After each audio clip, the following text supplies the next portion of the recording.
오늘의 은혜로 이 시간은 국제 기도 공동체 세계 주기도 운동 대표 김석원 목사님의 말씀을 전해드립니다. 오늘은 주기도문 성령 대개 나라와 권세와 영광이 아버지께 영원히 있사옵나이다. 아멘. 라는 말씀에서 영광, 나라와 권세와 영광이라는 말씀에 대해서 말씀을 전하려고 합니다. 시편 22편 23절 하반절에 보면 야곱의 모든 자손이여 그에게 영광을 돌릴지어다라는 말씀이 있습니다. 우리는 영적으로 믿음의 조상이라고 불리우는 아브라함의 후손들입니다. 영적 아브라함의 후손들이면 영적 야곱의 후손들이기도 합니다. 다윗의 시편을 통해서 야곱의 모든 자손이여 그에게 영광을 돌릴지어다 라고 말씀하고 있습니다.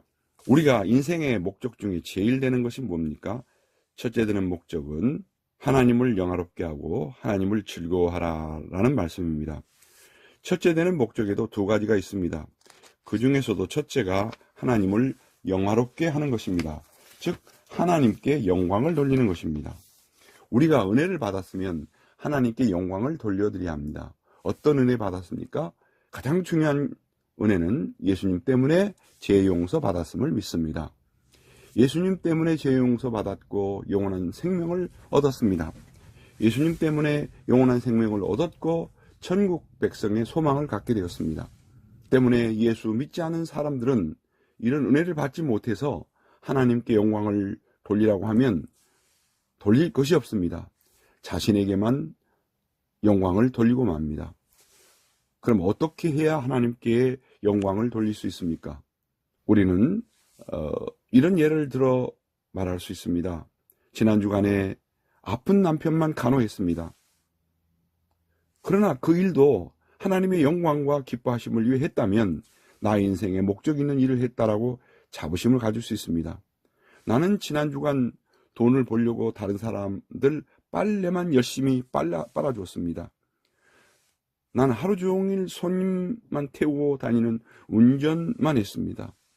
나는 일주일 공부 열심히 하고 주말에는 부모님 열심히 도와드렸습니다. 봉사했습니다. 나는 그래서 집에서 청소만 하고 설거지만 합니다. 하는 사람도 있습니다. 나는 일주일 사무실에서 컴퓨터로 사무 보고 전화하고 그런 일을 합니다. 나는 무엇을 했습니까? 자동차로 운전을 하는 동안이었든지 밥을 먹는 동안이었든지 심지어 화장실에 있는 동안이었든지 잠을 자는 동안이었든지 이 모든 일을 하는 동안에 하나님의 영광과 기뻐하심을 위해 했다면 나의 인생에 목적 있는 일을 했다라고 자부심을 가질 수 있어도 좋습니다. 그러나 중요한 것은 이 모든 일을 하는 동안 불평하고 짜증내고 아이고 내 팔자야 왜 이 모양이야 한숨 쉬며 괴로워하셨다면 인생의 삶의 진정한 목적과 가치를 모르고 하루하루를 살아온 불행한 사람인 것입니다. 예수님을 믿으면서도 그런 행동을 했다면 성령 충만하지 못한 생활을 한 사람입니다. 이 시간 하나님의 영광을 위한 우리의 삶의 현주소를 다시 점검해 보아야 합니다.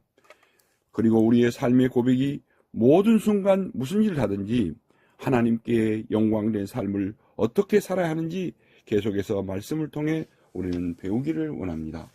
우리가 은혜를 받았으면 하나님께 영광을 돌려드려야 됩니다.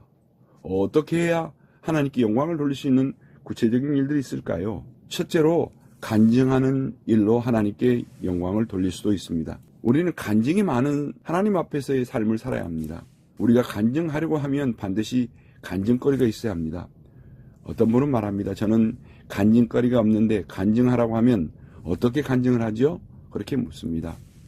우리가 그동안 예수님을 믿고 구원의 확신을 가지고 하나님의 사랑과 축복 속에서 이만큼 살아왔다면 간증하라고 할 때 간증할 수 있어야 합니다. 믿는 사람에게 간증거리가 없다.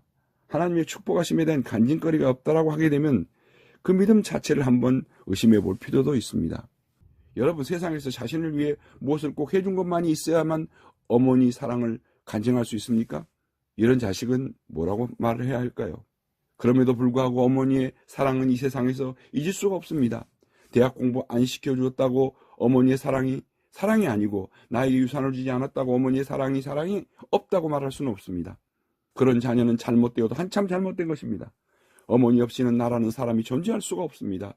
그렇기 때문에 어머니의 사랑을 간증할 수 있는 사람이 되어야 하는 것입니다. 그런 의미에서 우리는 하나님의 사랑에 대해서, 축복에 대해서 간증할 수 있어야 합니다. 예수 믿고 난 후에 교회 생활 몇십 년을 했어도 내가 별로 세상적으로 축복받은 것 없을 수 있습니다만, 그럼에도 불구하고 나에 대한 하나님의 사랑과 능력에 대해서 간증할 수 있어야 합니다. 그때 참으로 그 간증이 은혜가 되고 하나님께 영광이 되는 것입니다. 우리의 삶은 많은 고난이 있습니다. 그러나 고난 속에도 하나님의 뜻이 있습니다. 그런데 여기에 중요한 메시지가 있습니다. 우리에게 결정적으로 범하는 신앙의 실수가 있는데, 이 고난을 믿음으로 이기고 승리하고 살아남을 줄로 믿고 감사하시기 바랍니다. 고난 가운데 있을 때 나는 안 돼 라고 조아리면 안 됩니다. 이런 신앙 형태의 유형 타입은 아주 문제입니다.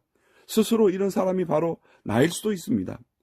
사랑하신 여러분, 아브라함의 하나님은 누구의 하나님이십니까? 나의 하나님이십니다. 이처럼 우리의 입으로 고백을 고찰합니다. 그러나 실제적으로 문제가 생길 때는 입이 이만큼 튀어나와가지고 그것은 다윗이니까 아브라함이니까 그렇지 나는 안 돼요. 내 남편은, 내 자녀는, 우리 집은 안 된다니까요. 그렇게 말할 수 있습니다. 그럼 언제 나는 할 수 있다고 하는지 아십니까? 언제 간증을 할 수 있게 됩니까? 가령 아무개 집사님은, 이 사람은 더 이상 기대할 것이 없는 집사님이십니다. 완전히 망가졌습니다. 사업도 망가지고 자식도 망가지고 이제는 교회 망신스러워 나오지 못할 것이라 했습니다. 그런데 어느 날 기적같이 하나님의 도움을 받고 문제가 풀리고 다시 일어서는 것입니다.